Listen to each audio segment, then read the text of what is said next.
Acho que um ponto que muita gente está falando do Bolsonaro fazer a piada ou com o Moraes e tal. Eu confesso que eu enxergo tanto o posicionamento da defesa, né? A defesa técnica fica agindo. Para que falar de direito? Por que não se usou o julgamento para um ato político? Veja, a defesa está plantando para o futuro, né? A defesa está mirando numa possibilidade futura, não agora, mas numa possibilidade futura de uma mudança nas eleições do ano que vem, uma mudança do próprio configuração do STF com algumas aposentadorias que virão. Se você incubar agora algumas nulidades, pode ser que no futuro você obtenha algum resultado diferente do que politicamente agora provavelmente se obterá. Então, a defesa está fazendo esse papel. O Bolsonaro fez o papel dele de falar de política. Quando ele fez a piada lá com o Moraes, está todo mundo hoje comentando a possível candidatura fantasiosa com o Moraes. Óbvio que isso é uma fantasia, mas ele conseguiu firmar ali a posição de que ele ainda é candidato, de que ele se acredita como candidato. Isso politicamente tem um efeito, mobiliza. Então a gente precisa entender que eles estão aproveitando esse julgamento, sim, politicamente ou estrategicamente. Entendendo que nós não estamos aqui diante de uma situação normal, né? Acho que está claro para todo mundo. Agora, um ponto que eu acho que o Bolsonaro, vamos dizer assim, talvez tenha pecado, exatamente nesse que você menciona, em não ter sido, sobretudo nas perguntas iniciais ou nas respostas iniciais, não ter sido incisivo em dizer. Ele chega a falar, não, foi um excesso de retórica. Não existe excesso de retórica, não é crime.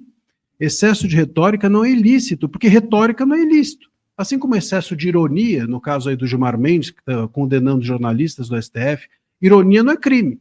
Ironia não é ilícito, então excesso de algo que é lícito não se torna ilícito. Excesso de algo que é lícito é um ilícito em excesso só.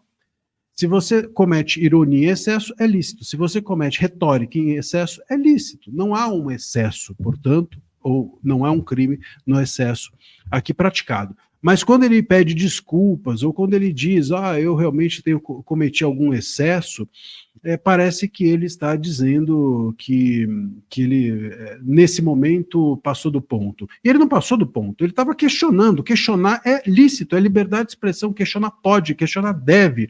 Xingar pode, questionar pode, argumentar, usar da troça, chamar de necrófilo da Constituição, chamar de abusador, chamar de tudo, faz parte daquilo que é sagrado e que nenhuma Constituição vai dar para mim.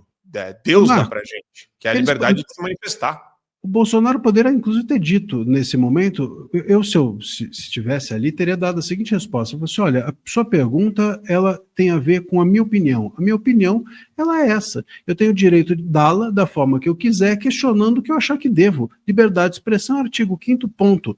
E mais, talvez pudesse até dizer, tanto tenho esse direito que o próprio TSE, presidido à época por Vossa Excelência, considerou que o Lula poderia me chamar de genocida. Mais excesso que isso? Ele chama a gente de fascista. É que nem alguém da esquerda chega para mim e fala, nossa, você chamou a Miriam Leitão de Miriam Leitoa. Sim, ela chama todo mundo de fascista, nazista, radical de extrema direita, quer dizer, ok, então eu posso chamá-la de fascista todos os dias, isso daí não é indenizável. Não é indenizável. Vejam lá, em 22, o TSE considerou que o Lula poderia chamar durante a campanha, em propaganda eleitoral, o Bolsonaro de genocida. Pô, se isso pode, então por que ele não pode cogitar? Por que ele não pode questionar? O Bolsonaro não pode questionar? Por que ele não pode fazer lives dizendo que ele tem receio? Veja, ele diz assim, tanto ele fala, não tenho prova, 50, não posso dizer que fulano recebeu 50 milhões, ele está dizendo, eu não posso, eu não tenho, eu não sei. Mas a gente não pode deixar chegar num ponto, tem alguma coisa esquisita, a gente não pode deixar chegar nesse ponto. É isso que ele está dizendo. E a fala é equilibrada, nem excesso retórico tem. Ele não está afirmando nada. Ele não está afirmando, ele está cogitando, ele está dizendo, tem coisa esquisita, eu não posso dizer que é isso, eu não posso dizer que é aquilo, e não posso dizer que tem fraude, mas tem coisa esquisita e a gente precisa conversar disso. Qual o problema? Qual o problema? A mesma coisa do Monark. Ele cogitou se tivesse um partido. A gente não pode mais cogitar as coisas, a gente não pode mais pensar nada. Outro dia um deputado disse que tinha o desejo de que o Lula não estivesse vivo. Não pode ter desejo mais, agora a gente vai entrar na cabeça das pessoas e controlar o desejo, então daqui a pouco vamos condenar o desejo das pessoas. O que vocês É uma falaram loucura. de mim? O que vocês falaram de mim na live do dia 11 de junho de 2025? Por que vocês estavam tão à vontade falando de mim? Por que vocês falaram que eu sou um necrófilo? Qual é a graça disso? Isso não é piada. Isso é uma acusação.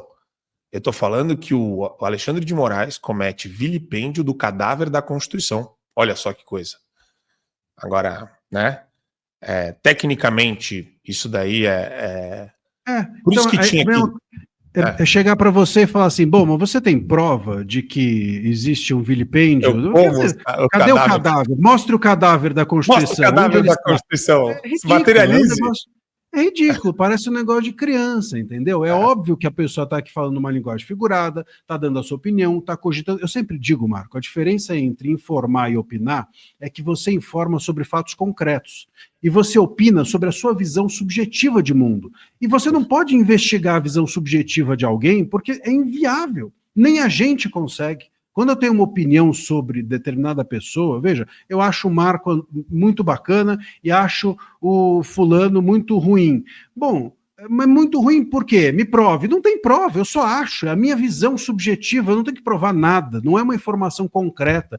Nós perdemos por completo a noção do que é uma e outra coisa. E, inclusive, passamos a chamar aqui opiniões de jornalistas de desinformação, o que é um grande erro, porque a opinião nunca desinforma, porque ela não tem a pretensão de informar. Ela tem a pretensão apenas de expor a visão subjetiva de alguém de mundo.